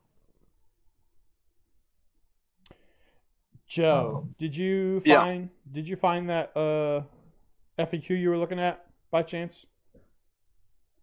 Did you look it up or no? I'm currently reading the FAQs, so I don't remember where I heard it from. That I remember hearing it. I remember hearing it before. So let me just keep diving in. Yeah, I was trying to look in the background too, seeing if I could find it, because again, I'm right though, right? Like to what Brandon was asking is you go from line of sight of the model. So if you're looking down with the Bellrog, if you're not going to see 2 goblins sitting right in front of you, so how could they be in the ways? That's what I thought too. It just doesn't make sense that he's like using the whip at his foot and hitting the small goblins that are like 2 feet in front of him. You know what I'm saying? Yeah. Like, way higher than that. Here's how it's worded in the rule book or in the Armies of Lord of the Rings. This is a throwing weapon with a range of 8 inches and a strength of 7. Additionally, a model that is hit by this weapon and is not slain is dragged directly towards and into base contact with the Balrog, even over intervening models or terrain. So you can actually whip people over terrain too. That's pretty cool. You just have to have line of sight. And again, that goes back to the fact that he's very tall. Well, maybe you have to roll in the ways. I don't. Because it doesn't say it doesn't say you don't have to roll in the ways. Yeah, it just says you can try and hit people intervening you can drag them through intervening models. So all right. So here's usually the biggest in the way is trying to, when you're doing shooting attacks, right? You're shooting at the guy that is behind the front line, you know, trying to pick off a spear support or a banner. So usually that guy that's in front of him would be in the way. So I would be likely to say that if you're trying to hit, I don't know, a hero that's spear supporting, or something like that, and there's a model directly in front of him, obviously that would be an in the way. But if there's a model like 3 or 4 inches in front of him, going from the line of sight of the Balrog, if you don't see that model blocking the line of sight, then I would say it's not in the way. And that dragged over intervening models, well, that's where that comes into play, because now that other model is 3 to 4 inches in front of him, but he's not in the way, so he would just go over him, you know. Yeah, and it's terrain, so someone's hiding. Actually, you know, this is where it gets kind of weird. And these are the scenarios that me and Jason always find ourselves into, like when we're playing test games. If you can see a model through a window, can you try and whip him out of a building? I mean, technically, if you hypothetically, yeah. Yeah, because if you can see him, you can do it. Now, obviously, since it's inside a building, your in the way would be a 5 up. You know, because of the fact that there is severity levels to in the ways. If there's an archer slit in a wall, right, and you can see the model, hypothetically, you can whip him out of the archer slit and him not die from that. Yeah. And then into base contact. So I do say this, and there is something that the writers put into an FAQ. Not this past time, but I think it was the time before that. And a lot of people kind of got offended by it. But I was just like, well, yeah, that's a great comment. And it was a question that got asked, and it was a popular one at the time. And they gave the answer. And after they gave the answer, they put this. And I love this. It said, a modicum of common sense must be applied. And I was just like, yes! Yes! So yes, could you see that model inside a building through the archer slit? Yes. Could you pull him out of that? You could argue yes, because he is the Balrog and he's very strong, and he would pull him through that slit, and by pulling him through that slit would essentially mean he pulls him through the wall. But you could also then argue and say, well, no, because a human being is not going to fit through an archer slit. They're made specifically for the archer to shoot out and be very well protected, which is where the severity levels of in the ways come into play as well. Yeah. Well, it would be one of those games. Sorry, Richie, I didn't mean to cut you off. Oh, you're good. I was gonna say it'd be one of those scenarios. Sorry. Go ahead. I was gonna say it'd be one of those scenarios where like two buddies are playing. You're like, yeah, you can get that in the way, but it's a 6+, and then the Balrog player would roll a 6. So. Yeah, I was just gonna say, like, at some point, you just gotta let the spirit of the game happen, and exactly. You just talk it out and have fun with it. Because at the end of the day, we're playing with toy soldiers. I agree. So I want to. This is off topic from Moria completely, but I think this is a perfect example of what we're talking about. So at the first 1,000 point event that I actually hosted back in 2021, I had a situation come up where one player was trying to shoot at another player. He had the Mordor catapult, and the Mordor catapult has volley fire, I believe. Yep.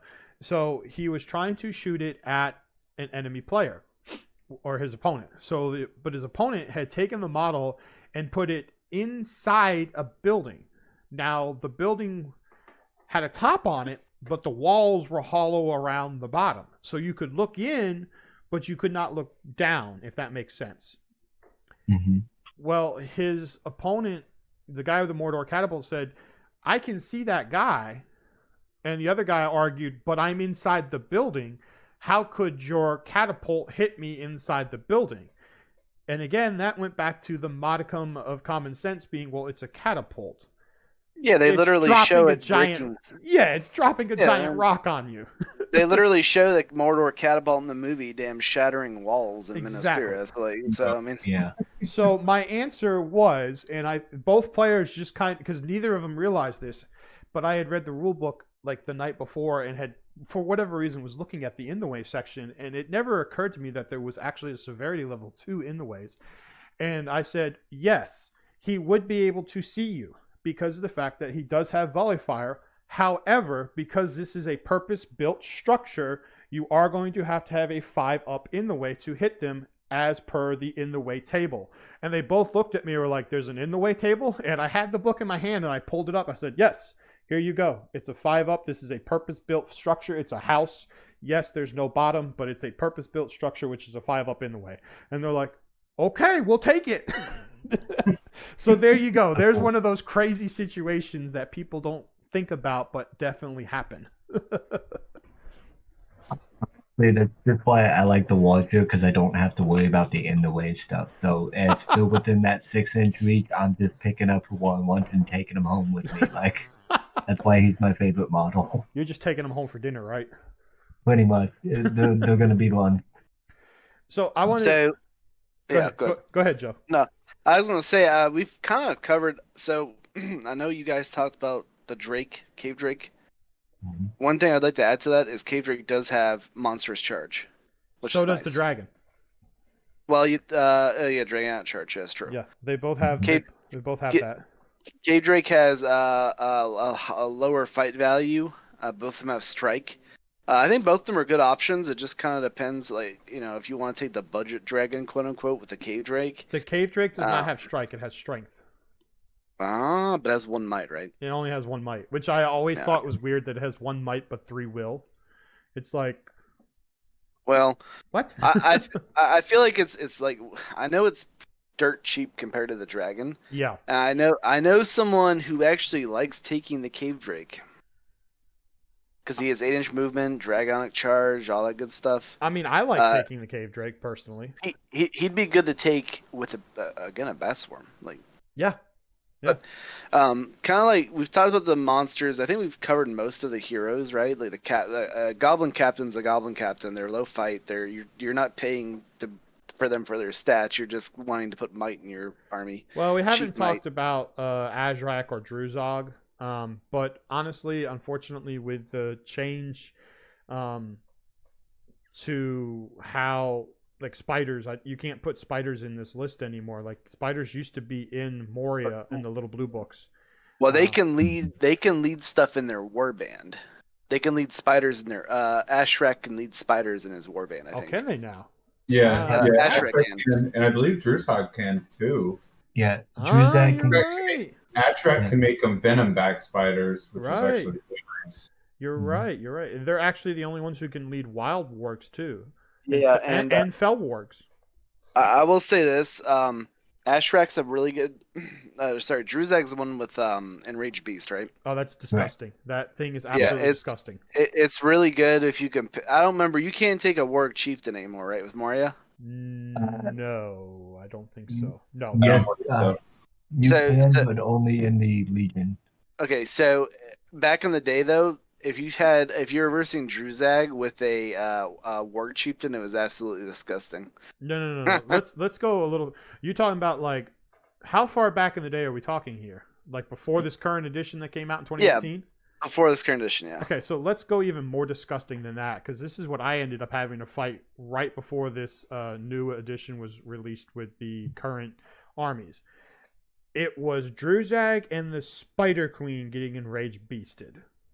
Oh yeah, that's pretty Oof. gross. Yeah. That's horrific. The Spider Queen literally ate. I was playing fiefdoms with Eladin and Elrohir allied in because there was no ally status at that time. And the fucking Spider Queen on her own ate and killed Forlong the Fat, Eldon, Elohir, and basically almost one-shotted Imrahil. Because at that time, anybody could call heroic combats and anybody could call heroic strikes. So Enraged Beast got her up to like fight whatever every single time. Because what is it? It becomes fight 9, strength 9, something like that. So some ridiculously strong thing. Like Yeah, but they do take a strength 10 hit. Well, yeah. So he rolled for his 3 strength 10 hits, and every single time he rolled a 1. So. So it paid off. Yeah, we were playing Lords of Battle too, and I actually did pretty good in my shooting because I had fiefdoms. I had the shooty guys, Blackroot Veil Archers. Yeah, and so he had some spiders in his list, and I think they still had the special ability. Like I think there was a little bit different. They got to reroll wounds or something against monsters, and I picked off a couple of his spiders, killed a few of his goblins.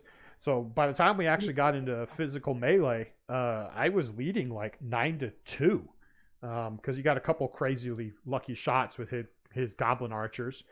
And then after the first turn of combat, it went from me leading 9-2 to me losing 9-20 in wound count. And I was just like, well, there goes the game. But yeah, Druzog with Enraged Beast, that is a disgustingly strong power. But yeah, so kind of just like, I know we're kind of on a time crunch here. Just summing it up, both of them are good. Both of them are very niche in what they do with the beasts that they can lead and make better. But I think that especially Druzag is really good in the Legendary Legion, the Assault on Lothlorien. I don't know how good he is in the actual Moria list. I never play tested him in the Moria list, so I feel like because of the fact that Azrak and Druzog are the only ones that can lead wild wargs, fel wargs, and spiders, they are kind of expensive, especially Druzog. Azrak is a little cheaper, but he can only lead the spiders. I think if you're willing to if you're really looking at going with a more like monstery type list, and I'm not talking like what I was saying earlier with like 8 Dweller in the Darks, but something where you have a lot more diversity, like a couple Bat Swarms, some Warg Marauders, taking Druzog and just getting the ability to have like some Fel Wargs or Wild Wargs, because those are 10-inch movers that you can get relatively cheap without having to pay the premium for a Bat Swarm that has similar movement. Because a Warg Marauder at 30 and a Bat Swarm at 35 are 3 or 4 times the points cost compared to a Fel Warg at 8 or a Wild Warg at 7. So Druzag's a 2/5/2 now. That's actually pretty good. Yes. Yeah. That 5 will really does come in handy. And when I bring him, I actually like to run him with 3 to 4 spiders, and I put 2 to 3 bat swarms on him because I actually like enraging the bat swarms because they go up to like fight 4, which is will tie a dwarf, but they cut the fight value while going up to fight 4, so it can handle a fight 8 model. And there are 2 attacks if you channel and rage it, they're ending up with 5 attacks and it's 6. Well, and the fact that they got 4 wounds, even if you take the wound on a strength 10 hit, okay, you still got 3 more wounds, so it's not like you're really worried about that, Yeah, everybody focuses on the spiders because they're like 2 wounds, and then you can get them up to like strength 6 and 7. But honestly, I like the bat swarms better just for the fly ability and So for those that Bat don't know, Warg and Spider. Go ahead, Joe. I was gonna say Bat Warg and Spider keyword. If they're in Druzag's warband, also get to use his courage. That's pretty good because he's courage 4, which is better than courage 2. Yeah. Oh, sorry. Okay. So Enraged Beast for those. 12 inches. Yeah. That's so. So Enraged Beast for those who don't know it increases a bat, a warg, has to be an unridden warg, or a spider. Those are the only viable targets, and it increases the fight, attacks, strength, and courage by 2 until the end phase. And then at the end phase, they take a strength 10 hit, and then if you channel it, they get +3 to all of those instead. So what Richie's saying, you know, Bat Swarm has 2 attacks, so becoming 4 attack, and then fight value. What does it become? Fight value 4. Fight value 3 if you don't channel it, because they're only fight value 1. Right. But they also cut the fight value. I just found some game changer stuff for Ashrak. I changed my opinion on him completely now. The paralyzed thing? He has Shroud of Shadows. That's like a ridiculously good spell. It can only be used on the spiders, though. Oh, okay. Well, that's Yeah. still pretty good though. And then he has the Death Touch. So every time he wounds a model, or every time a model is wounded by Ashrak, they have to roll a d6. On a 4+, they suffer the effects of paralyze, magical power. And he has poisonous or venomous blood too, so if they do a wound to him, they could end up paralyzed. Yeah. So I mean, you're talking about just throwing Ashrak into just some schmuck like hero guy and trying to wound him, and then he's paralyzed, and then you can just gank him with your Watcher in the Water or your Balrog or your Cave Troll or whoever, and just start auto winning fights against them. I mean, that's pretty gross. Yeah. Even spiders, like giant, if you take him with giant spiders, and then Rage Beast him with Druzag. Yeah. Having Astrak and Druzag in the same army list is good at like 800 points or higher, because that's all your hitting power with the bats and the spiders, it can be fantastic, and everything's fast moving, so you can really hit people quickly. So I will say this, since you brought them up, Joe, and I like the fact that you did, because they're 2 heroes that, as of, I want to say a year ago or so, whenever that Defense of the North. Yeah, whenever that came out with the new Assault on Lothlorien, was it? That's the one that they can be, the Legendary Legion they can be in. So Druzag and Merzger can be in that one. Ashrak, I don't think is in it. Okay, but before that, Druzag and Azrak, and even now still, because he's not in it, I'm guessing. You never saw those guys. Like, I saw the Druzag doing the Enraged Beast on the Spider Queen, but that was in 2018, and I've never seen another Druzag on the board since then. So you're talking 4 years later since, like, when did Defense of the North come out? 2022. They were out of print. Both of them were out of print until that came back out, and then they re-released them. That's true, but they were always floating around, and then there's plenty of people who 3D print stuff to cover for it. So, I mean, I'm not a 3D printer guy when it comes to models, but if you can't get a model and someone can find a good file to replace it, hey, G-Dub, you might want to get the model back out there. Here's kind of my theory on that. So before Armies of Lord of the Rings came out, and we're talking like when you versed that guy, right? Yeah, it was Nova. Yeah, because that came out during Nova. Yeah, so before that came out, no one ever took the Balrog. The Balrog was trash, and people would take cave rakes and stuff. No one still the dragon was kind of the same situation. No one really took them. Yeah, but people did like playing Moria, taking the shamans and then enrage beasting, your queen, your spider queen, or your bat swarms. That was actually apparently a pretty dirty army back in the day. It was. And now that not only that, but if you took the shamans, Channeled Fury before the current edition was a 5+ save.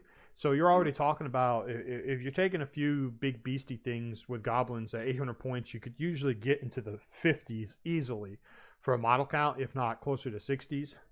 And then if you have Channel Fury up, it takes a lot to try and kill and break that army, because of the fact that you do a wound and it's like, oh, I survive. I mean, I tried it one time. I played a pure goblin spam horde, and I never got close to breaking, because with 2 shamans with Channel Fury up, I was saving most of my guys that were taking wounds. And kind of just to my point though, is artificially when they released Armies of the Lord of the Rings, they pretty much gave every army a quote unquote staple hero to take. So like for instance, Rohan, you're gonna take Fate. Yep. Minas Tirith has several, like Arvidui for Arnor, whatever. Well, But Minas I Tirith, think you have two ways. You can go and build with Aragorn, or you can go and build with Boromir. So you have options then, but you have options with Moria. Like, don't get me wrong, but I Yeah. think a lot of people see the Balrog, and they're like, this guy is designed to be the leader for Moria. Yeah. So then all the Moria tactics people were using is now thrown out the window to try and make the Balrog that viable piece. Yeah. Well, the fact that he now can do a free heroic combat, before he had that, you could, like we were talking about, just park a shielding warrior Minas Tirith in front of him, and if you can't kill him or you can't win the fight, you could have that big Balrog held up by a 9-point model for the entirety of the game. And no, he's definitely better in this edition. Oh, absolutely. But, and we see that now too, because he's much more popular. But what I'm saying is like the options that people were taking with Moria before are now not being taken because of their new toy, the Balrog. Yeah. And even like the Watcher in the Water, he used to be really bad. Up until they gave him a point decrease, and then they gave him some special stuff. He used to be pretty trash though. Yeah, I remember that. I think in the Big Blue book he was absolutely useless. Yeah, I don't remember exactly. I just remember versing him before, and he did kill like 5 riders of Rohan. He like 2 tons of horse meat he ate in that game. But just because like how like the game played at the time, it didn't really matter. Like you can kill 5 guys, it doesn't matter. I still don't see him that often. The only time I've ever seen him bought besides when I bring him though is I saw Caleb bring him once to one of your tournaments, Jason. But the Watcher is still very much susceptible to being killed by, heroes. So Yes. you got to be careful with him.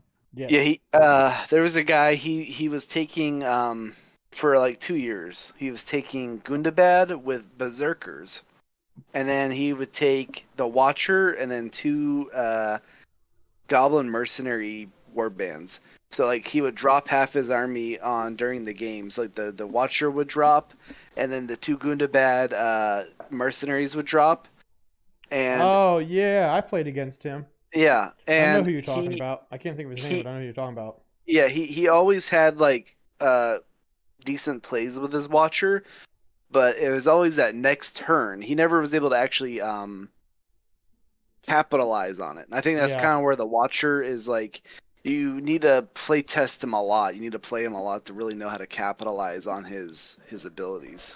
Well, and he's not a guarantee to get on the board either. That's the other thing is, and I think Richie, you can probably attest to this. It's a 3-up for him to enter play after you announce that he's coming on. But if you can't get that 3-up, I mean, Richie, I think you remember you and I played at 1,000 points when I did my event in, was it January?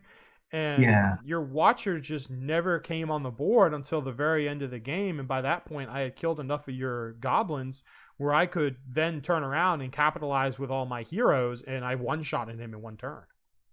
Yeah, it took 5 turns for me to try to get a 3. The dice just were not having it, so I had 200 points in my army that I just couldn't get to do anything because it wasn't on the board. Yeah. I mean, and you were playing Goblin Town allied with Moria at that time, which, that's a sick combination because of the fact that the Goblin Town goblins are even cheaper, and then you're bringing on reinforcements. But when I was playing, I think you had like 4 or 5 times the amount of models that I did because I had an all-mounted army. But when I'm not worrying about 200 points, I can just go in there, 200 points that can really wreck what I want to do with an all-mounted army. And I can just go in there and continuously fight every turn against, low fight value, low defense guys. It really hurt you. And it wasn't even like you were rolling it. I think like the first time you announced him coming on, you rolled a 2, and you're like, I don't want to spend my might just yet. And like the next 3 turns after that consecutively, it was 1. So you didn't even have a chance to burn his 1 point of might to get him on the board. Exactly. And like with the Watcher not coming in, that was my big hero killer. Yeah, I had the Goblin King, but he has to be like on the front lines dealing with either other heroes or chaff. And with the Watcher, he really shines behind the lines because you can take one hero at a time over the turns. So the earlier you can get the lines to clash and have him pulling apart somebody's army, the better. Yep. But when he doesn't come in like that, you're just letting the enemy heroes really go to town because without that centerpiece, you're just gonna struggle. So I know I'd kind of like to segue into the troop choices though for Moria real fast. Go for it. Because so we talked about the heroes. I think we talked about all the characters. The captains are captains. The regular goblin shaman's a shaman for every list.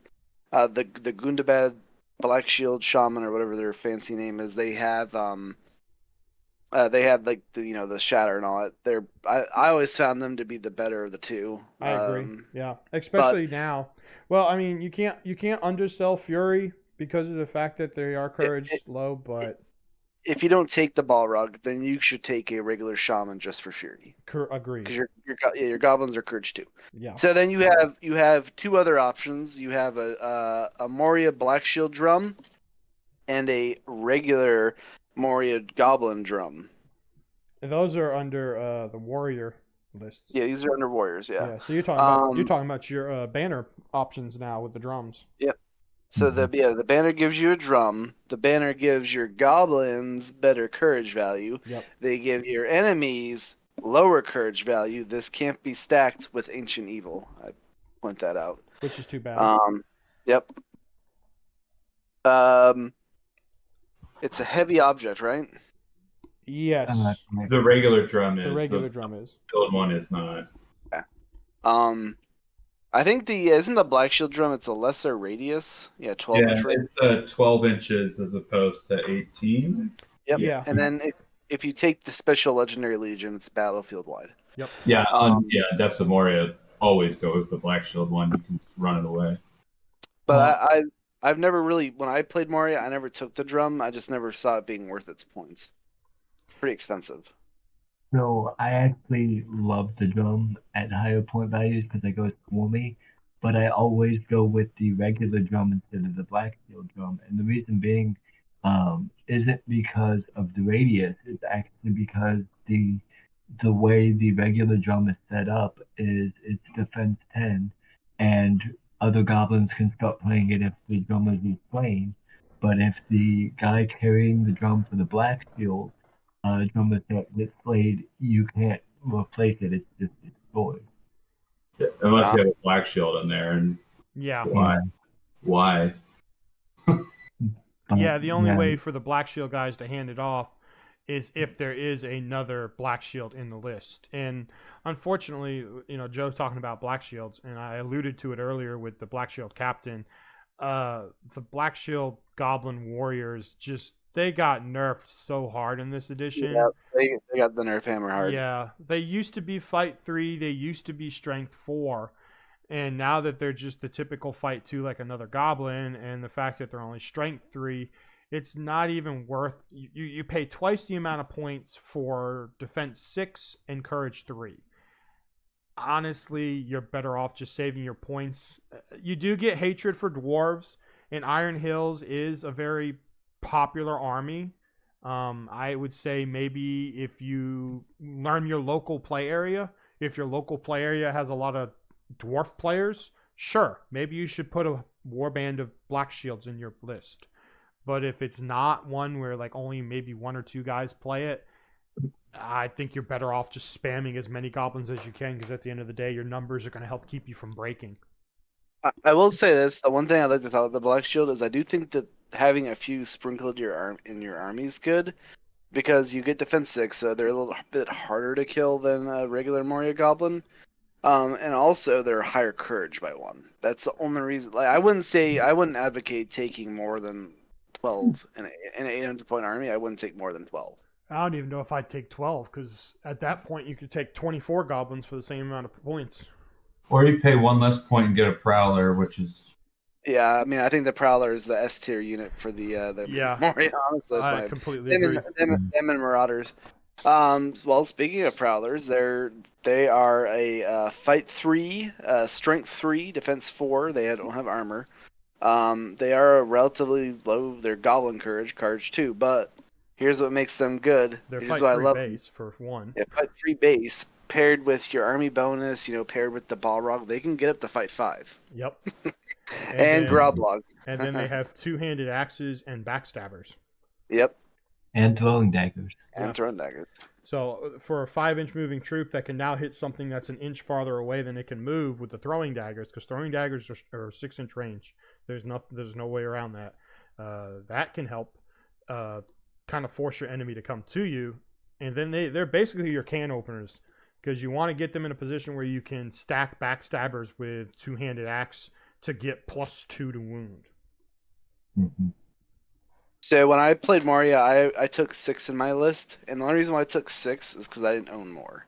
I feel like I don't even know if there would be the diminishment returns, because they're not like super expensive. They're relatively cheap for their points cost. If you are one of the type of people that give your spears shields, they are only 1 point more than a spear and shield wielding regular goblin.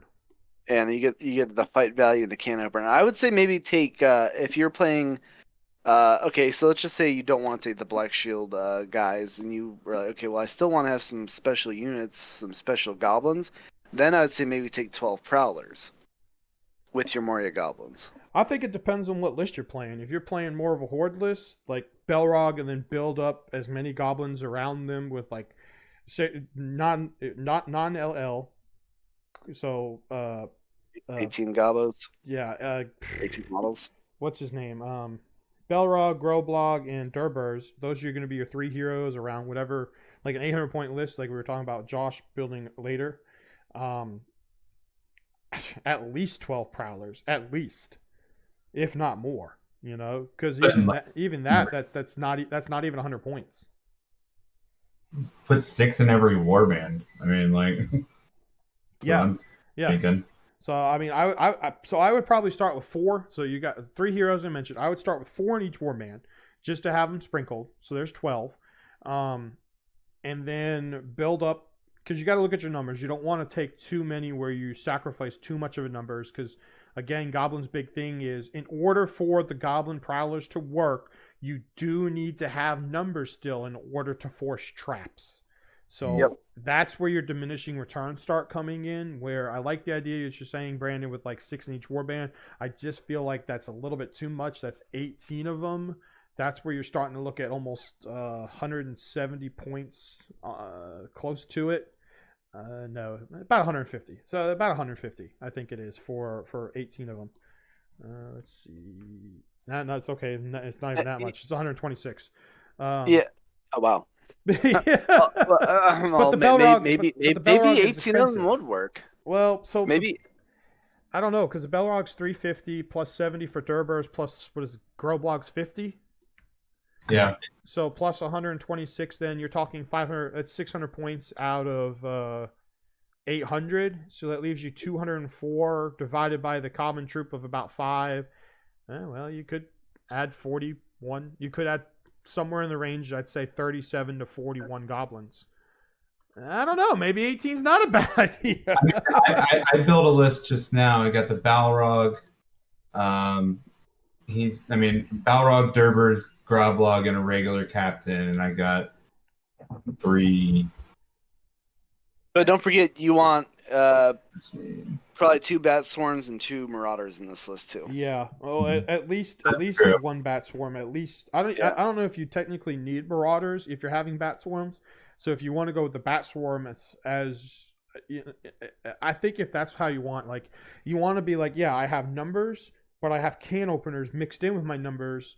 So when I trap you, my can opener is most likely going to kill you on a 4. Because your Prowlers also are pretty good. If you can pair up a Prowler and a Marauder on a guy, yeah, they can do some. Or I mean a Bat Swarm too. But I'm thinking more of getting the knockdown on the charge with the Marauder. Well, and then a knockdown counts as trapped, so therefore you are getting your +1 to wound with backstabbers. Yeah. Oh, that's a good point. Yeah, I forgot about that too until you started saying that, Joe. So yeah, that's what I was saying. I think 2 Marauders. 2 bat swarms. Yeah. 2 Marauders. So to me, like, kind of just talking, I do like Ashrak and Druzag. And if I wanted to play a list that didn't have the Balrog in it, and I just wanted to take a horde of goblins, I would probably take all the characters. So take Durbers, Grobalog, and Druzag and Ashrak. Put some monsters and spiders and stuff with the shamans. Well, and I don't even. I'm sorry to interrupt. I don't even know if I would bother taking Ashrak or Druzog if you're not taking the Balrog, because as good as the spiders are, they're extreme glass hammers. And if the thought process behind the reason why people don't like the Dweller in the Dark is because of the fact that he's only defense 5, spiders are defense 3. Yeah, they only have 2 wounds. The only reason why I'm saying that, though, is not necessarily for hitting power. It's actually for mobility. So, like, the spiders can climb on walls, they can climb over terrain and stuff. So if you're playing a scenario that requires mobility, your 5-inch moving goblins aren't, your spiders can get there first, right? That's or your wargs. True, whatever. But what about a 12-inch moving bat swarm that can ignore control zones? Well, it could, but honestly, I mean, would you want to isolate it?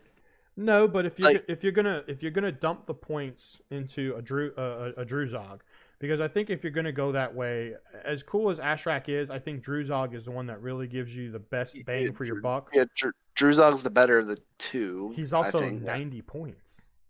Oh, he is? Yes. Oh, wow. He's the most expensive named goblin hero. I mean, Durbers is pretty expensive in my opinion at 70 for what he brings.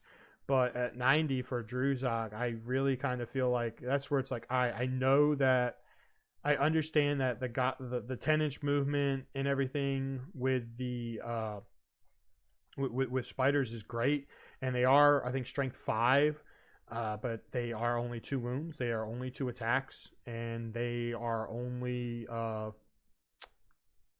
defense 3.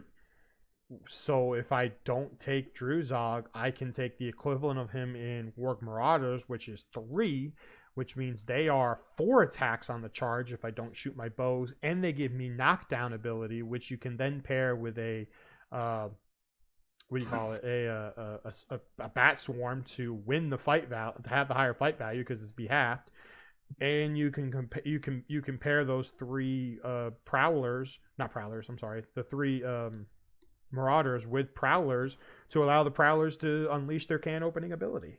So I like spiders. I just don't think, again, like I was saying earlier, I don't see Druzog and Ashrak anymore unless it's in that new Legendary Legion. And even then, it's only Druzog.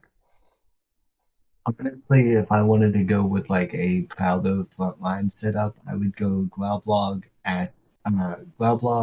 Durbers, and a regular Fury Shaman. And then I have my front lines a few Prowlers, throw in spears to support just regular old spears, throw in the drum so I get the banner reroll on the spear, and then load up with Marauders to capture objectives, gives me a little bit of shooting because they can move their full distance and still shoot. Yes. And then keep 1 bat swarm just as a safety precaution for Durbers, because at that point you're reaching pretty high numbers. You've got a front line that can throw daggers if they get close. You can barrage them with, your bows as they approach. And then when they finally do get into combat, you've got, that +1 to +2. Yeah. You can also put them behind a front line, which is defense 5. So, because with them only being defense 4, they're susceptible to all shooting. But if you throw a goblin with a shield as a front line, the defense 5 goblins are a little bit more hardy against shooting. Plus, it now creates an in the way. And then when you get in close to combat, you can swing them around the outside as your hammer to your anvil, and start getting your traps with them. Throwing daggers too. You just start whipping daggers into your opponent's shield wall. Yeah, that too. Because once you get close, you're ignoring your front line. So then you can start throwing daggers as well. I got a question for y'all. What do you guys think about putting shields on the spears? Do you guys do it?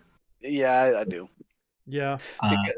Because I do again for one reason only, and that's because a strength 2 bow is like the most common bow in the game. and I would much rather have my spear supports being killed on 6s than 5s. Yep. I can tell you as a fact at this. I know, Brandon, you were getting married, enjoying your honeymoon, which we all are very happy for. But we definitely missed you a few weeks ago. But when I was playing a shooting heavier list, and I was shooting through, and Richie can attest to this. When I was shooting through to defense 4, and defense 5, spear supports, my strength 3 bows were just tearing them up. I had 2 games in a row where I tore up defense 4 and defense 5 orcs and goblins. So I think that it's worth putting a shield on just because of the fact, like Joe said, strength 2 bows are the most common. See, I differ slightly. So when I play Moria, y'all know that I love bringing my watcher, and I like bringing the monsters, and then I fill out the rest with goblins. The job of the goblins, in my mind, was to have survivability, not necessarily to be my killing power. So I typically don't really bring a whole lot of spears. I might bring a couple, but I just bring the shield goblins to shield and then let my monsters do all the killing. So I'm not rolling to attack with my goblins 9 times out of 10 unless I've already got the surround off. So I typically don't even bring the shield supports unless I'm supporting a hero. Yeah, and there you go, and that's another way to look at it too. I guess the true answer to that question, Brandon, is just what is the purpose of your list? How are you building? What are you building it around? Are you building it around a Belrog? Are you building it around numbers? So if numbers is your thing, maybe then survivability for your spear supports makes sense, because then you're trying to just weigh your opponent down with dice over time. So I guess it depends on how you're building your list. What works best for how you want to play it. I agree. Yeah, I think we've covered pretty much all the troops now from Moria. The only thing we didn't talk about was the Black Shield captain, but I alluded to him. we can kind of gloss over him. I never took him when I played Moria. He never really interested me. So one real quick thing, I guess I'll cover, since we're almost at 2 hours now, which is awesome. But allies for Moria, do they really even need an ally with the amount of troop diversity? I'll let you kind of take this one away first, Richie, because I know you have allied them with Goblin Town. What do you think? Other than that, do they really need to be an ally? Honestly, I think with how Moria is set up, with them having so much variety and ability to kind of cover all their own bases, they don't need allies, and it kind of acts as a hindrance to them. Because their army bonus is too good. Yeah, when you start throwing in like Goblin Town, I can bring goblins in off of board edge. Well, I've got the Watcher in the water that can pop up. Okay, I need fast movers like Rohan. Well, I can add, Druzak with spiders. I've got the heavy hitters in my monsters. I can go pure swarm if I want to. So the ability to just split and lose both army bonuses, I think actually just makes Moria weaker. If you're gonna go Moria, I'd say go pure Moria. Don't break it up, because then you're playing with a handicap almost. Yeah. So go with one of their LLs, or just go pure. Exactly. Because I don't think they have anything in the green matrix, so you're either going yellow or red. They do not. Yep. Yeah. So. No. You ever take Gollum with them? I was thinking about that, but you don't really need Gollum because you got the Bat Swarm. Yeah, I guess that's true. Yeah. It defeats the purpose. Yeah, so if I pair Goblin Town in, I just go with Bat Swarms because they can move better, they've got more wounds, they get 2 attacks, and people are more cautious of a Bat Swarm than they are a Golem. And the fact that you can get the Bat Swarm from one side of your battle lines to the other without having to worry about any sort of in the ways, because 12-inch moving fly ignores control zones. Yeah. Exactly, and if you're going Goblin Swarm, that's a huge advantage. If you're going Swarmy, the biggest issue you're going to run into is bottlenecking yourself. Because if you're not getting those models into combat, then that's a waste of those points for that turn. So it's also a matter of balancing out between numbers and having something that can get some hitting power in with those numbers. Exactly. Moria is designed, whether it's fight value, monsters, whatever, is each part of it can stack onto something else. And so models really do pair well with each other, whether it's the bat form and the troll, Groblog and Prowlers, or Prowlers and Warg Marauders, so you get that knockdown in the +2. Every model has the opportunity to balance with another model. Yeah, it's probably one of the most diverse, but also most well-rounded armies in the game. Oh yeah, It's yeah, I one of agree. the oldest too. Yeah, they are actually. Their weaknesses are their weaknesses, right? But they could do a lot of things really well, but then they got weaknesses like every other army. So like, I played Moria. I actually ended up selling the army, not because I didn't like it, not because I didn't think it, it was bad or anything, but it's just because at the time I had so many projects I wanted to work on. I was like, do I feel like I'm gonna play Moria all the time? Probably not. But we had a guy coming up in our group. Unfortunately, Brandon, it was before you came along, who was starting a Moria army. I was like, hey, I'll help you because you're a new player, and I'll sell you my Moria stuff. So, but Well, yeah, I think it's a rock solid army. And to go with that point, Joe, we have two guys who recently, within the past calendar year, started the game, and they have picked Moria. It's kind of one of those beginner-friendly armies, I think, as well, just due to the fact that we all know the Belrog. If you've gotten into the game, you've most likely seen PJ's movies, and we all know the iconic scene with the Belrog. And from there, it just gives you the complete diversity to build whatever you want for a list. So if you've played tabletop games before, like Brandon has, you can take similar strategies and play styles from those other systems and find a way to build Moria with that same system and strategy. Well, that's what he's the one who brought me to the game. I mean, honestly, like I was talking with my buddy, we were looking for another game. I was like, well, if I can be the Balrog, I want to play this game. There you go. And that's what happened. Like, and now we're here.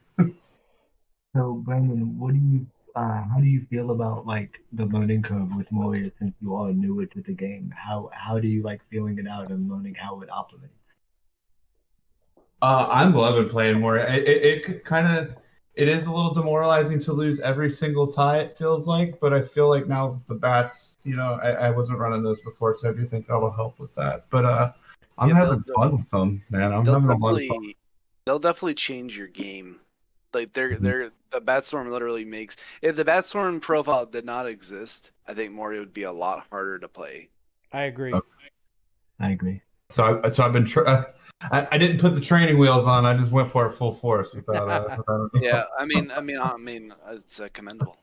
Well, but to be fair though, I mean, now it teaches you. That's the thing. Is like it's hard. Sometimes you have to learn the hard way, and but you learn the weakness. You see that fight value too can really hurt you, and it can hurt the ability to go in there and fight things. But now you know that there's a way to cover that. It's not going to cover for every situation because of the fact that the Batstorm is only one model, but getting them in there can help cover for the weakness that, like I said, you don't want an Aragorn parking himself in front of a Belrog and just tying him up for the entirety of the game. Because while Aragorn is a lot of points, the Belrog's even more points. So, yeah. Well, and I can also see the value in them too, because sometimes you can't get behind to cause that trap. But if I can have a bat that just can fly right behind and allow for a trap or something like that, like that feels huge. Go. Exactly. See, so you're learning a lot from this. Yeah, I mean, this has been extremely helpful from this. So I'm definitely thankful. Boom. My mission is a success. I can quit now. I can retire and go into the rest. I gotta bounce out, guys. That's all right. I think I'm gonna go ahead and we're at over 2 hours. So unless anybody has something real big, I think we're I going just to go ahead wanted and round this to up. say, if you want to play Moria, you like monsters, you like the idea of taking a horde with some monsters, do it. Take them; they're fun, and take them pure. I agree. I agree. And nothing's more fun than a cage roll. Yep. Well, with all that, thank you guys for listening and watching along. If you have any questions about Moria, leave them in the comment section below. One of these awesome folks will respond to you. Most likely me, but I can always drag in Richie or somebody else to give feedback. And look forward to the next one. We'll be talking about a good army. Not sure which one yet, but we shall be talking good. And as always, please like, share, subscribe, and enjoy your Middle-earth hobby adventure. Take care.